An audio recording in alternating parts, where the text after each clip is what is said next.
Welcome, everyone. And like we said, just if you want to post where you're from and any questions that you have about ETFs, we're here for you.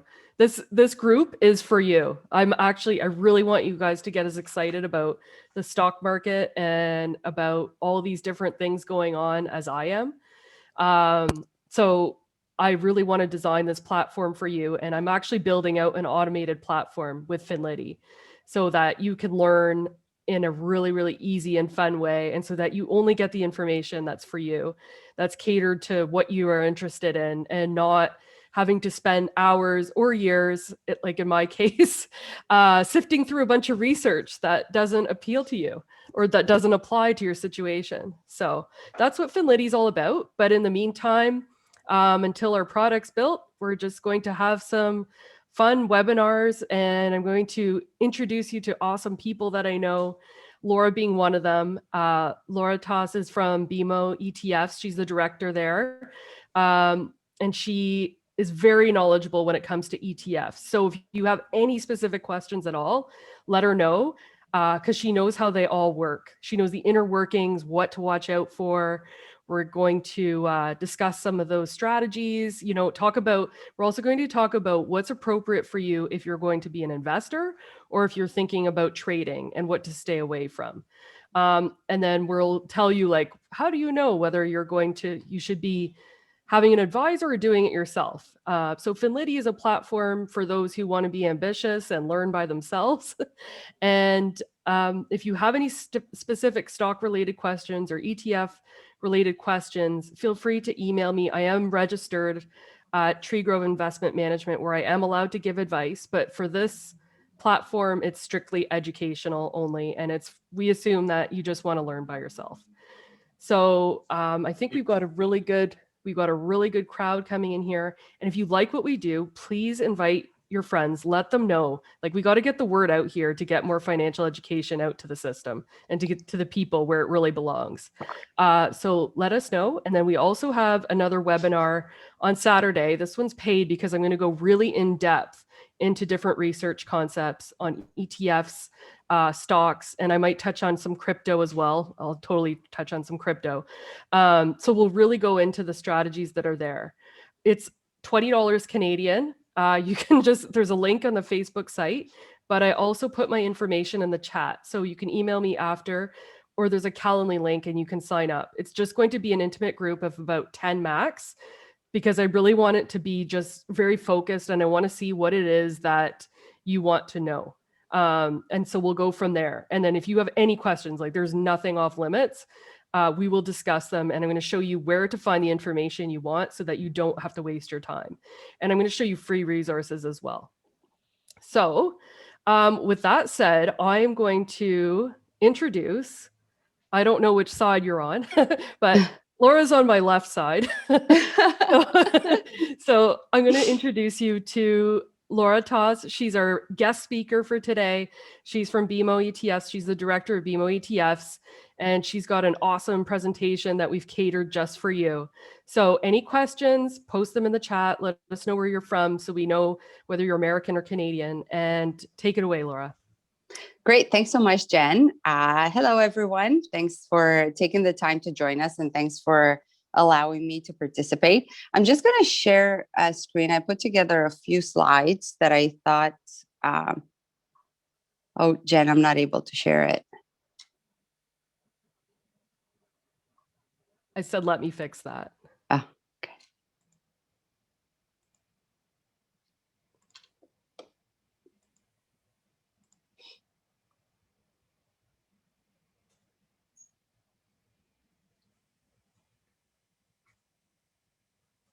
You good?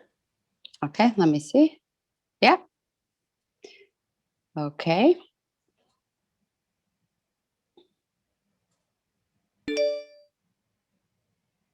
Right, so let me. Okay, I hope everybody can see this. Can everyone see my screen? Yes, we can. Yes, sir. Perfect. Thank you.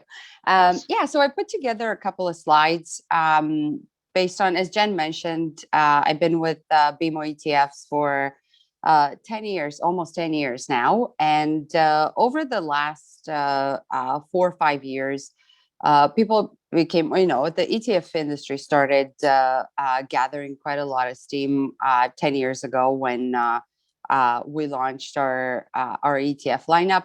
But since then, it's been adopted more and more by individual investors, investment advisors, institutional investors. So we're seeing a lot more flows come into the ETF business, and with it, a lot of myths and misconceptions. So I wanted to put together a couple of slides and kind of start with the beginning, where we look at what an ETF is, the types of ETFs, what to look for in an ETF, and then also talk about some of these misconceptions that we've seen in the media when it comes to ETFs.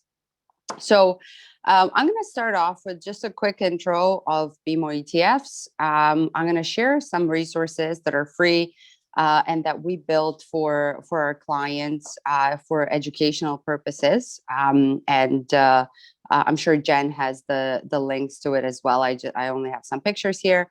And then we'll go into the presentation. So BMO launched our ETF lineup back in 2009. So we've been around for 11 years now. We're now one of the largest, actually the second largest in Canada. And we've been, in terms of net new assets, number one for 10 years in a row. We're the largest fixed income ETF provider and the largest Canadian smart beta ETF provider. And I'm going to talk about smart beta as well in just a little bit. And I mentioned we have a number of tools that we have developed for our clients, just to help you make an informed decision when you're looking at ETFs, or when you're looking to build a portfolio using ETFs. So a couple of these tools. The first one is the ETF screener. So let's say you like to follow stocks, but maybe you don't have a large enough portfolio. So you want to find an ETF that includes a few of the stocks that you want. So with our ETF screener, you can actually type in the company symbol, or the name of the company, the symbol, and then it will give you a list of all the ETFs in Canada that hold that stock. So you can do that, or you can just type in the ETF name, or just with a keyword, and it will give you all the ETFs that have that word in the name. So a very neat tool to find this. These are only Canadian listed ETFs, I will mention, just because the US universe is so large, and frankly, we didn't have the resources yet. We're working on adding a lot more to this database, but at this point is only Canadian listed. Then we have an ETF comparison tool. And this is here you can compare up to 5 Canadian listed ETFs and or mutual funds. And you can see side by side the performance, the holdings, the objectives for each of these. So it's really very important when especially given that we have 40 ETF providers in Canada, and there's about 1,000 ETFs in Canada. So it's really hard to pick and choose which one is best for you. This is a good tool to just see what fits best for your needs. And then one of the tools that it's my personal favorite, and I use it on a day-to-day basis, is our ETF dashboard. So this is a centralized website where you can find information about everything related to ETFs. Where you can find market commentaries, you can find trade ideas. You can also find information about the ETF business in Canada in general. So we're showing on a month-to-month basis where flows are going, to what company, to what strategy, to what factor, and so on. And it also breaks it down by ETFs. So the 2 tools that I mentioned earlier are available on our general ETF website, which is you can find at bmoetfs.com. And the dashboard is bmoetfs with an S at the end, .ca. You can also, if you like what you see there, you can sign up and you can get updates whenever we post podcasts or trade ideas or you can get an email to let you know. So now let's talk about the innovations in ETFs, and it's really we call it innovations. It's really more of an evolution of ETFs, but because ETFs have revolutionized the investment industry, we wanted to call them innovations. And I thought I'd start with just a basic overview of ETFs. I'm sure most of you are probably familiar with what an ETF is, but if there's anyone who may not be, I thought we'd start with what's the ETF structure. So essentially, in the simplest form, an ETF is a fund. It's a basket of stocks that trades on an exchange, tracks an index, and it holds a basket of securities following preset rules. So whatever the index says to hold, that's what the ETF will hold. So as you see here, the largest ETFs are the Dow Jones, the S&P 500, the NASDAQ. So these are the indices, and ETFs will track these. The largest ETF in the world is SPY, which tracks the S&P 500. So whenever there's a security that's added or removed from the index, that will be reflected in the ETF. The most important thing when it comes to ETFs, and the question that comes up the most, is about the liquidity of an ETF. And there's I'm going to talk about liquidity in a bit more detail a little later, but there's a couple of things to keep in mind. There's always two levels of liquidity. We like to compare it to an iceberg. The tip of the iceberg, which is the trading volume that you see, is really the smallest part of the liquidity, because the true liquidity of an ETF depends on the underlying stocks. And we have an example here, ZCN, which is the BMO S&P TSX ETF. You see that the average daily trading volume is 7.1 million, which is large. However, that's not the true liquidity of the ETF. If you look at the underlying holdings, Royal Bank of Canada trades $260 million a day, Shopify, $320 million a day. So the liquidity of the ETF really is the liquidity of the underlying stocks. So we're going to talk a little bit more about this a little bit later. Now, when it comes to fixed income, this is where truly ETFs have revolutionized investing in fixed income, because if any of you have tried to buy bonds over the last 10 years, you probably know that bonds are very difficult to trade, very difficult to source, and very difficult to ladder to get a certain yield. The inventories have dried up, and it's the spreads, which is the price to buy or the price to sell a bond, have widened quite a lot over the last at least 10 years. So ETFs have really made it possible and accessible for individual investors to access fixed income at the same price that institutional investors can access fixed income. And that's why, and the reason for that is that the ETF provider, because we trade hundreds of millions of dollars, we're paying an institutional price to get those bonds and build those baskets of bonds when we wrap them up as ETFs. And then we pass on those cost savings to the investor in the form of lower MERs. So you can find ETFs at this point, and we have them, and our competitors do as well. Pretty much for any area on the yield curve, for any area in the fixed income market, there's an ETF for that. Then when it comes to international investing, I know everybody wants to have some exposure outside of Canada, given that Canada is only about 3% of the world GDP. But when you go outside of the country, there's another thing that you have to keep in mind. The currency return will impact your total return. So for any investment, the total return is going to be the local return of the underlying security, be it a stock, a bond, a commodity, plus the currency return.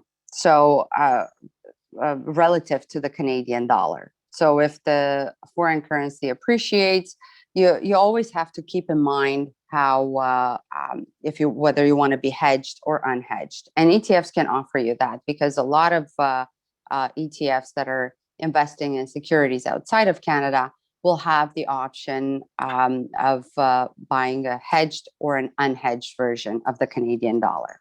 So, and that also depends on your views on currency and so on and so forth. But it's important to keep in mind that those options exist, and you want to consider them when you're looking at international investing.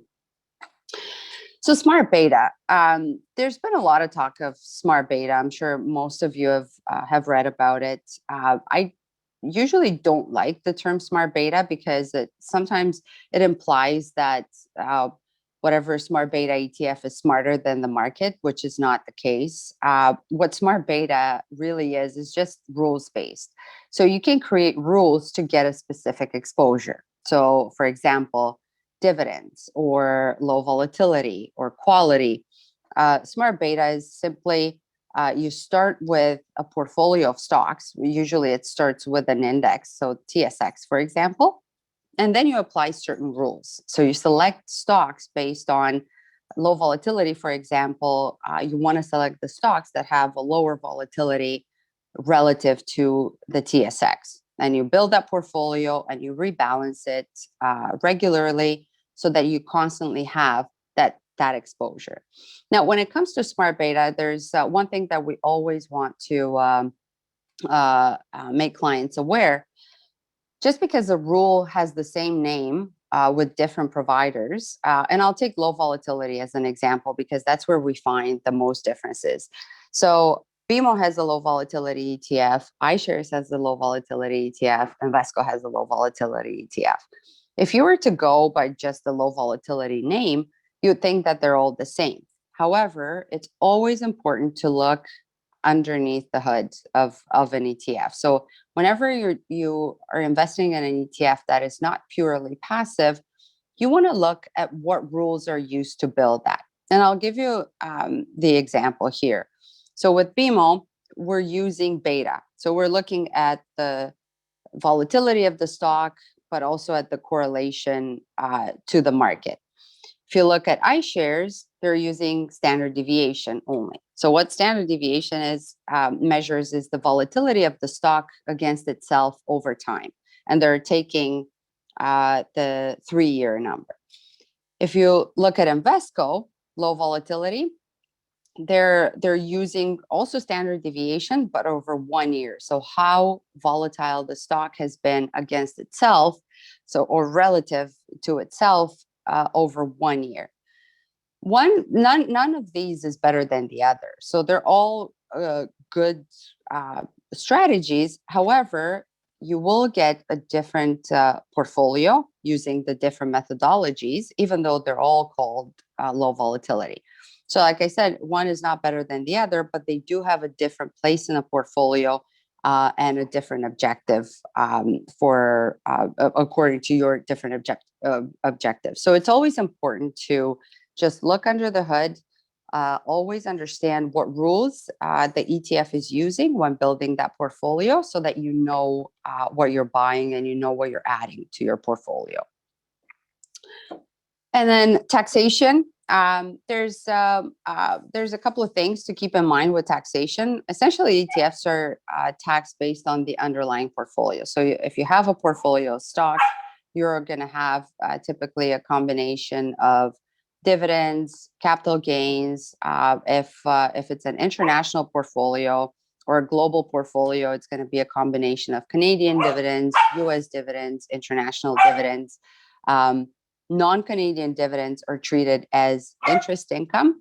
Then you may have some capital gains and then some return of capital. So no different than a mutual fund, no different than a stock. And then the other thing to keep in mind is whenever you sell that ETF, there's also a gain or a loss, and those are treated differently. So not a big difference here when you're thinking of if you're comparing an ETF to a mutual fund, pretty much the same thing. So now I wanted to talk about some of the misconceptions that we've seen about ETFs. And on this next slide, we just took a snapshot of some of the headlines that we've seen in the news over the last 5 years or so.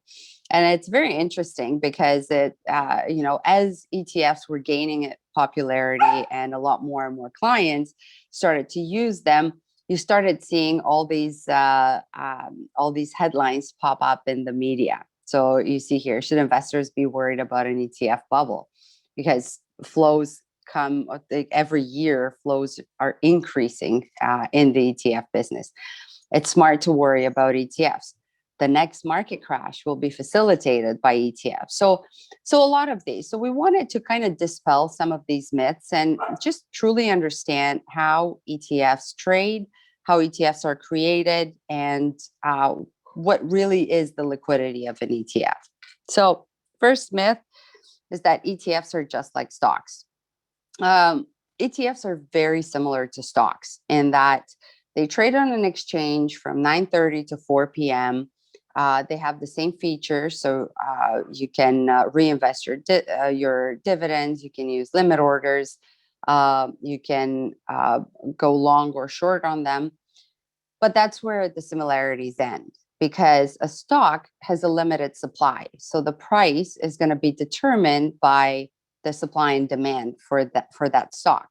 Whereas an ETF has an unlimited supply, because an ETF is a basket of stocks. So you can always create more ETF units because you just buy more of those stocks to create the units, or you can redeem. So you just sell the stocks and you redeem the units. So the price of the ETF is not impacted by the supply and demand. The price of the ETF is determined by the price of the underlying stocks. So and this is a good slide because it shows how the two different levels of the ETF liquidity that I mentioned at the beginning of the presentation. So we have the first level of liquidity, which is on the exchange, and these are the ETF units that are trading on the market on a day-to-day basis. But then there's the second level of liquidity, which is, when we had that example of the iceberg. This is the hidden aspect. So this is where market makers are creating and redeeming units of an ETF. A market maker is an investment specialist. It's typically the capital markets groups of the major banks or independent brokerages. And what they do is they constantly monitor the supply and demand for any ETF. I should also add that every ETF for every provider, it's like 1,000 of them now, they all have a designated broker. So they have one market maker who constantly watches that one ETF. So they constantly monitor the supply and demand. They have to be equal. So whenever there's more demand for an ETF, the market maker will go into the market, buy the stocks, and create units of that ETF. And then if there's more supply, then they will sell the stocks and the ETF provider will redeem the units. So the market maker and the ETF provider are constantly in contact to exchange the basket of stocks for or bonds for units of the ETF. So there's these two levels of liquidity that is very important to keep in mind, because when you look, let's say you go on Bloomberg or wherever you're or if you're with a discount brokerage. Typically, what you see there is only data pulled from the TSX. The important thing to keep in mind is that in Canada, there are, I believe, 13 exchanges, but your screen will only pick up levels from or trading levels from the TSX. So you don't have a true picture of the traded volume. So in order to do that, you would have to check in Canada, we don't have that yet. There's actually one website that I'm going to share with you, but you actually have to go on all the exchanges to see what the traded volume is for any particular ETF to get a true indication of the daily trading volume. The most true measure of liquidity is the bid-ask spread, so the price to buy and the price to sell. So that always check that to see how liquid that ETF is. And then the second thing that's very important when trading ETFs, use limit orders. So when you use a market order, the market may move against you in the next 30 seconds or a minute, and you may get filled at a price you don't want. Always use limit orders. And I will add a third tip to trading ETFs. I don't have it on the slide, but we always recommend to never trade an ETF in the first 10 minutes and the last 10 minutes of the day. And that's because market makers typically at the open of the market, they're just valuing their inventory. So the ETF tends to be a lot more volatile in the first 10 minutes and the last 10 minutes of the day. And I also mentioned that there is one place in Canada, there's a website, Neo Exchange has actually developed a tool where you can type in the ETF and you get real-time data of the true trading volume. They actually aggregate all the figures from all the exchanges in Canada. So that will give you a much better idea of the true trading volume for an ETF. So that's on Neo. So now the second level of liquidity. So I mentioned that's where the market makers will constantly monitor the supply and demand for any ETF. And we included here the example of ZEB, which is our equal weight Canadian banks, because it's a very easy example. ZEB holds the 6 banks in equal weight. So the BMO, TD, RBC, CIBC, Scotia, and then National Bank. So the 5 major banks and National. And just as an example of how this would work, the AUM is 1.6 billion. So that's assets under management with a trading volume of 48 million. So what we're trying to show here is what would happen if you have an institutional client who needs to place a $200 million trade into this ETF. As you see, the daily volume is only 48 million. Many clients were asking, well, is that going to impact the price? And the answer is no, it won't. The liquidity of an ETF, as I mentioned, is determined by the liquidity of the underlying. The 6 biggest banks in Canada trade a lot. And if you remember from the first slide, 280 million for RBC alone, and so on. So very, very liquid. The other thing that also helps with liquidity is how many market makers you work with. So every ETF has one designated broker, so one market maker that will constantly monitor it. However, all market makers will participate in creating units of an ETF. So to give you an example, as I said, an institutional client, let's say, wants to place 200 million in this. You only have 48 million in daily volume. The difference, the 152 million remaining, we're going to break that up in 13 parts. There's 13 market makers in Canada. Break that up, and then every market maker will only have, my math is not good at 7 p.m. What is it, about 20, let's say 20 million each. That's a very small trade to go and buy stocks by the banks in the market and create units of the ETF. So that's why we're always saying that the true liquidity of an ETF is not what you see that trades on the exchange. It's truly the strength of the market makers and the liquidity of the underlying stocks in that ETF. So second myth, that ETFs are illiquid. So we talked about liquidity. What this is referring to here is what happens if the market freezes, for example, and it doesn't trade anymore. Do ETFs do anything here? And the best example is fixed income last year.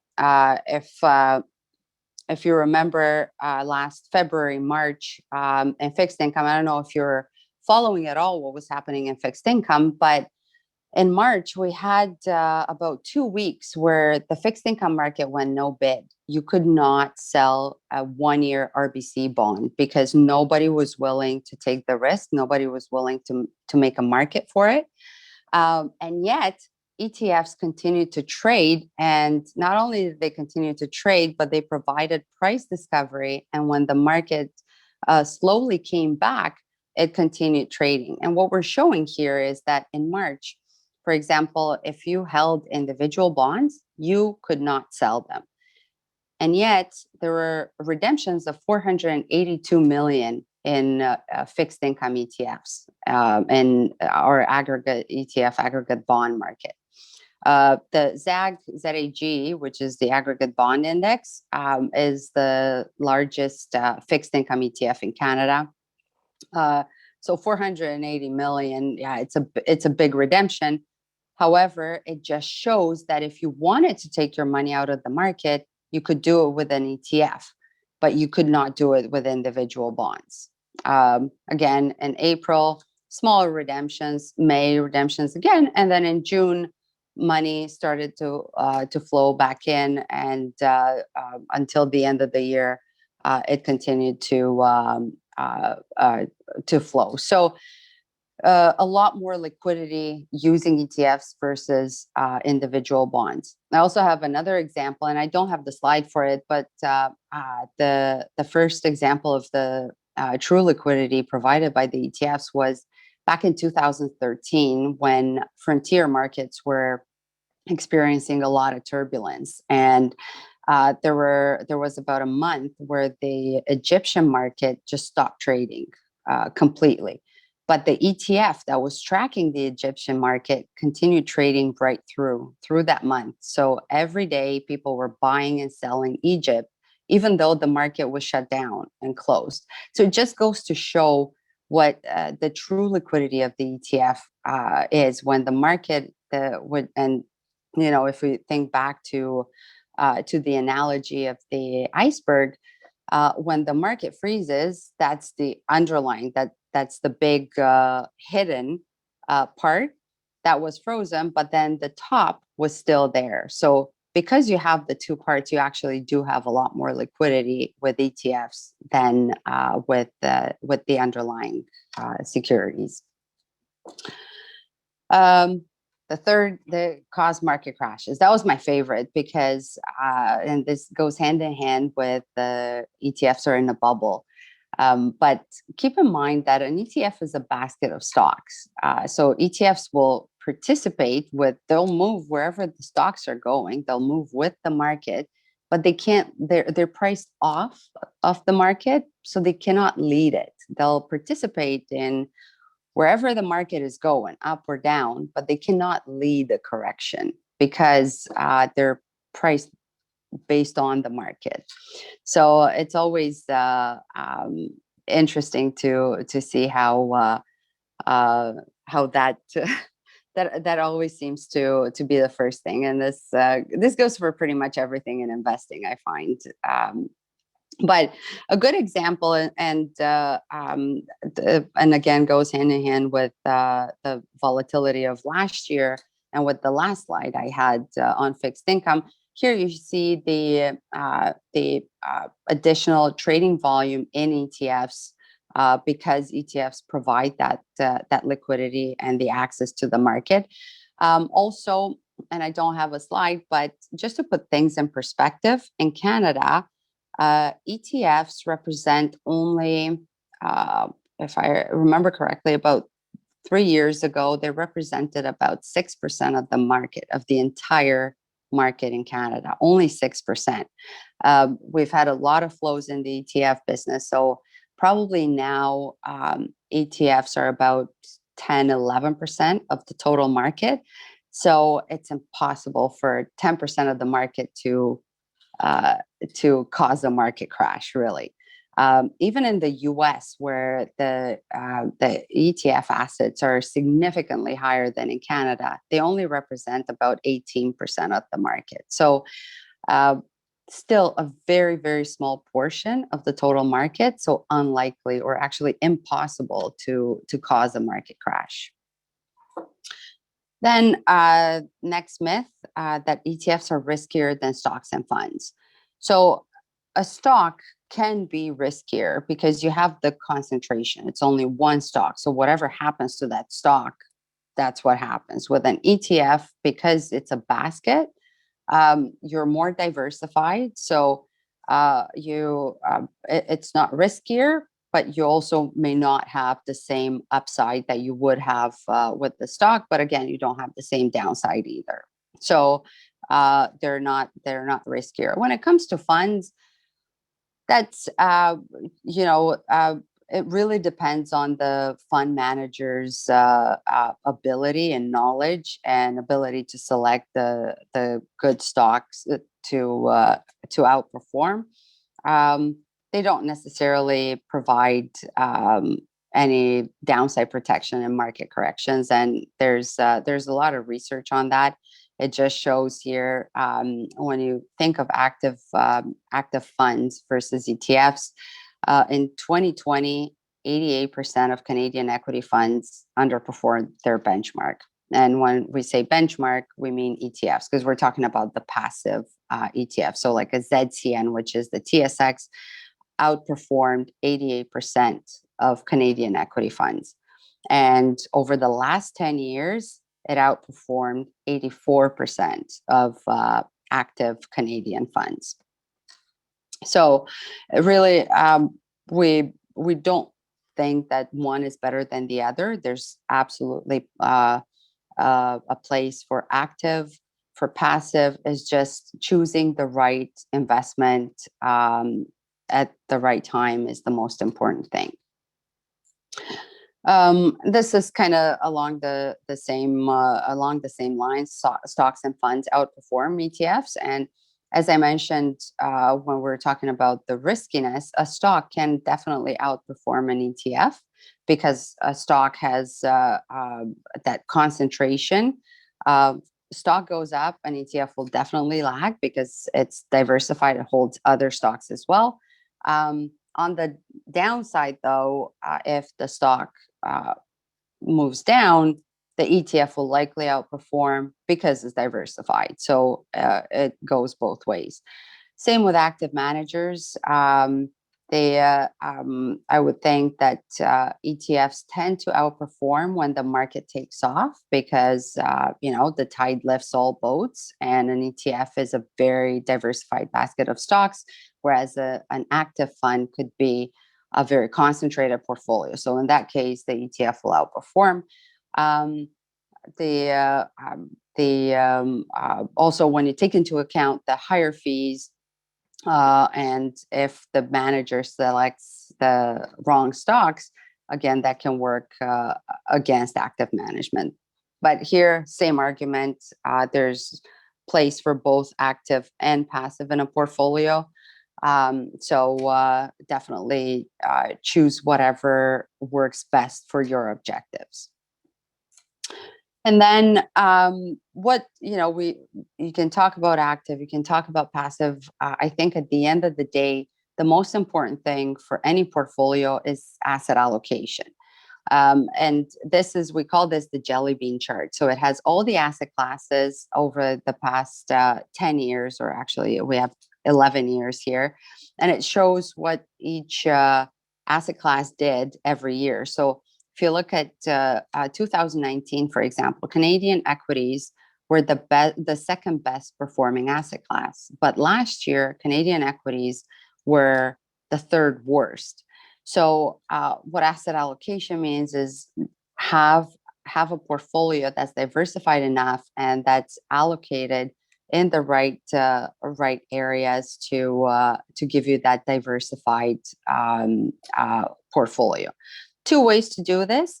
If it's too much for an individual investor to have the responsibility of picking the right asset class for the right time, you can work with an investment professional. Or if you prefer to do it yourself, there's asset allocation ETFs. BMO has them. Vanguard has them. iShares have them. Everybody has an asset allocation ETF. What they do is they use the firm's view on asset allocation. So where they want to be geographically, how much fixed income, how much equity, and then just rebalance on a regular basis.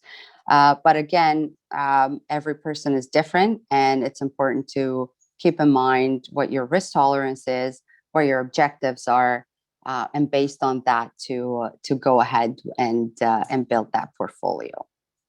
So with that, my formal presentation is over. I will pass it back to Jen. Thank you, Laura.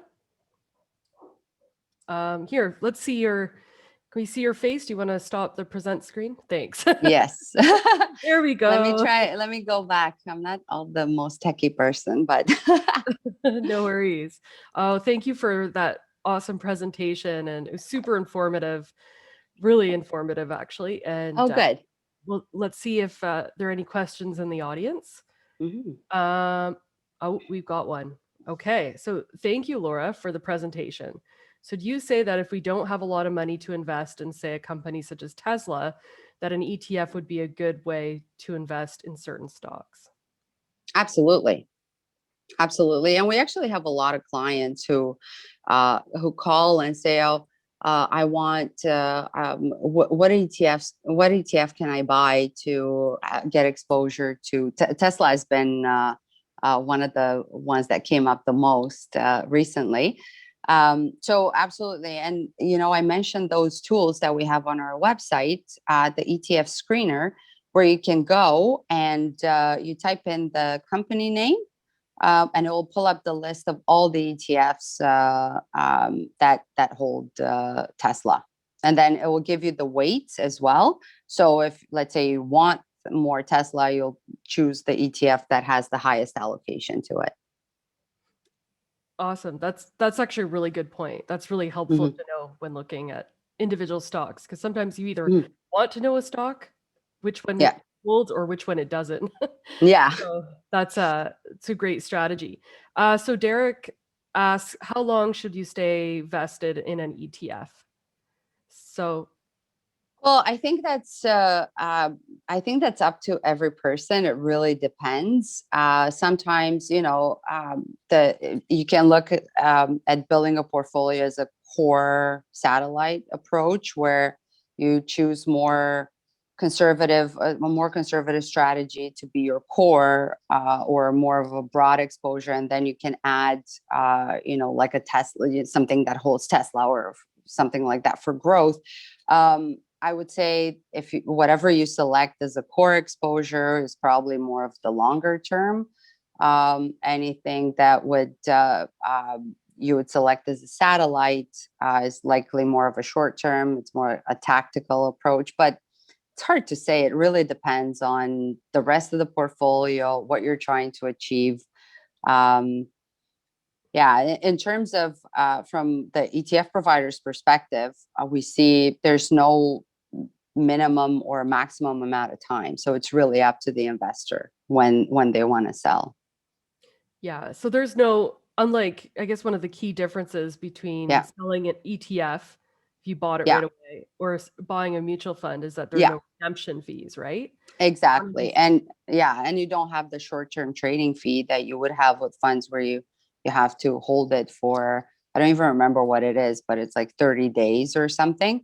Here you can buy in the morning and sell in the afternoon, and it's you probably have to pay a commission on your your discount brokerage, but aside from that, there's no other fee. Okay, and then Chris, thank you for that. And Chris asked, would it be possible to have the websites in this chat? Yeah. Do you know? I don't know how to add them, but let me see. Should I try to? We can get them to them after if you'd like. Oh yeah, Absolutely. So Yeah. So we'll everybody, send the links. Yeah. everybody who registered, they're going to your email address. So if you got the invite for this, then chances are you'll get Yeah. the websites Yeah. for this because they are useful, very helpful in your research. Yeah, and that ETF screener. So when you get the bmoetfs.com, so the general website, you'll see on the right side of the page, you have ETF tools. When you click on tools, it will pull up the portfolio building tool because you also have that, the comparison tool, and the screener. And that's where when you click on the screener, that's where you can type in the company name. And Derek was just wondering, what is the minimum to invest in an ETF? There's no minimum. There you go, Derek. Yeah. The world's your oyster. Yeah. Yeah. Oh, you're welcome. You're So welcome. can we talk about some of, there's this conception that a lot of ETFs don't have fees. Talk Yeah. about how to find like what to look for in terms of fees and do they differ? Because there are certain companies like let's say Vanguard that has zero fee. Can you talk Mhm. about some of the differences between the fees and Yeah. no? Yeah. So when it comes to no fee, so we looked at that too when I think it was Fidelity, the first company that launched in the US zero fee, the first zero fee ETF. And if you actually dig deeper and deeper, you don't pay a fee up front, but those fees are buried in there somewhere. So whether it's passed on to you as and various other forms of costs and that are added on top of the MER after the or trading fees or there's no such thing as a zero fee. That fee is going to be passed to you no matter what. It's because no company can actually survive with no fees. There's a cost to running an ETF, even if it's just the simple rebalancing. When you add or sell stocks from a pure passive ETF, there's still a cost to that. There's also the argument that the larger an ETF provider becomes, or the larger an actual ETF becomes, the more you can lower the fee. So we've done that. You can lower it, but a zero fee, it's only if the provider will cover that fee, and it's usually the case if an ETF becomes very, very large. But aside from that, there's no such thing as a true zero fee. The cost is passed on to the investor one way or another. It's just But it's a great marketing tool. I mean, yeah. But you think they'd have to be transparent around that? Yeah, it's there's ways around it. There's ways around it. But I would say when you compare ETFs when it comes to costs, there's a few things. So when you go from a pure passive to more active, fees are going to start going up. When you look at passive ETFs, so if you look at the TSX, the S&P, the Dow Jones, for example, those are always going to be pretty much the same. You're not getting anything different whether you buy, let's say, and I'm going to use BMO, iShares, Vanguard, right? Because those are the largest in Canada. No matter which one you get, you're pretty much going to get the exact same thing because it's a passive. It's going to track the exact same index. You're getting the exact same exposure. So their fees matter. However, they're very similar. Pretty much everyone for the TSX, I think, is around 5 to 6 basis points. So 1 basis point doesn't really make a difference. So all of them are the same. But as you become more and more active, so let's say when you move from a pure passive to a rules-based, then fees start going up. And then you're going to have to kind of think of, do I, what kind of exposure do I need? So, when I was talking about the low volatility example, what kind of exposure do I need? And am I willing to pay the fee for that? And then that's when you kind of look into, okay, what rules are they using? What does the portfolio look like? And how has that done? And is that going to work for my portfolio? So that's really, but when it comes to passive, that's where you should look at the fee and make sure that you're getting the lowest fee, because a passive is going to give you the same exposure no matter who you go with. Yeah, that's a good point. So we have a fancy question here. This is Okay. not for beginners. Okay. And I'll touch on this one. So Cassandra asked, would I be able to do a leap option with an ETF in my TFSA? So I'll let you do that. I know there are options on ETFs. I don't know about leap options. You probably know that better than me, Jen. Okay, so all of you traders here in the audience, I would say please do not do options in your, if you can, like don't do actively traded options in your tax-free savings account. The government will find you eventually. And you want to be able to claim some of these losses. So you want to open up a non-registered account if you're considering any day trading or actively managed strategies. So by actively managed, I mean like anything less than 6 months or even 3 months. I would do that in a non-registered account. They are watching. We've had a tremendous year in the markets over the last year and a half. And I would be very cautious of CRA going after that. So please do not, or please, I advise caution when putting certain into your tax-free savings account, and any trading, any options should occur in a non-registered account. So did I answer your question, Cassandra? But you can do fancy things on ETFs. Yes, you can do options. Good stuff. Do we have any other questions?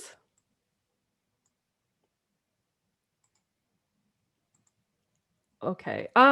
So you were just going over this bid and ask, because there are market makers in the ETFs. Mm-hmm. Yeah. So we have a spread. Mm-hmm. There's bid and ask, and you were saying always put a limit order in. Yeah. Are there certain types of ETFs that we should be wary of when putting in an order? Like when you really have to watch for that. So whether you have to really be aware of that market or limit. Yeah, that's a very good question, actually. And and thank you for bringing this up, because I forgot to mention it during the presentation. Absolutely. Whenever you're trading an ETF that holds international stocks, you always have to keep in mind that because as I mentioned, it depends on the liquidity and the bid-ask spread of the underlying stocks. So let's say you have a European ETF. The European market, London Stock Exchange, they're 5 hours ahead of us. You always have to keep in mind that time difference.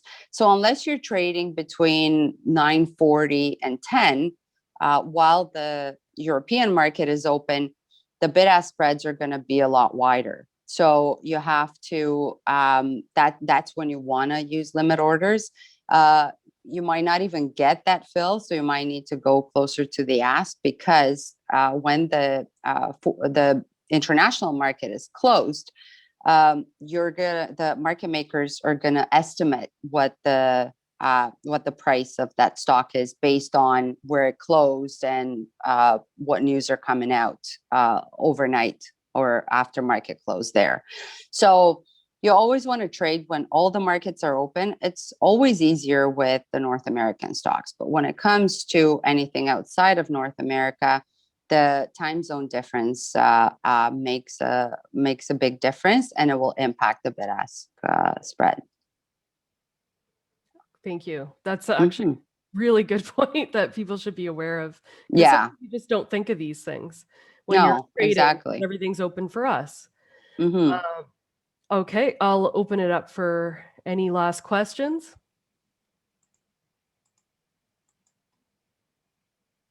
Okay. So thank you, Laura. My pleasure. Thanks for having me. You're welcome. This is really informative. And I'll get everybody the links to the websites. I'm also going to share some information with you in case you want to get a hold of me. So I've started this awesome company called FINLITI. It's to teach you about investing, and we're using a behavioral profile to be able to help you assess the risk before you make those decisions and invest according to the strategy that's right for you. So you might be a trader, cool. You might be an investor, also cool, but we're going to find out who you are. So you can take the link on or the questionnaire on our website and find out who you are. Our study's almost complete. You will find out who you are very soon, and we'll send you the results for that. Also, please join our Facebook group. And if you like this webinar, please let us know. Please let the people know in the group, because we want to get the right information out to people. And there's a lot of, the wrong information that's circulating.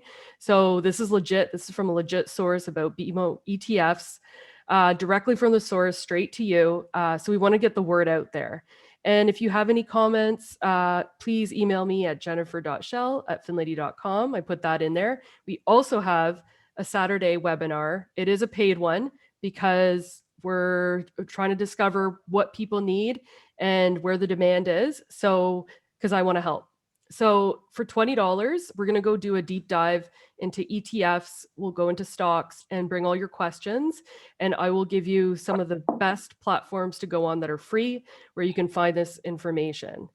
So that's on Saturday. The link is in the Calendly. You're welcome to join. It is $20 Canadian. So I hope you can make it. It's 2:00 on Saturday. And my LinkedIn profile's there, and I'm really happy that you all joined. I'll be holding more webinars. Let me know what you want to hear, and we're there for you. So let's learn together, and I will let you know. Yeah, I'll do another webinar throughout the week as well. So if you can't make Saturday, then let me know what time is good for you, because that feedback really helps me with the planning. So thank you so much. Thank you for joining, and we'll see you next time at our next webinar. Bye, financial friends. Thanks, Jen. Bye, everybody. You're welcome.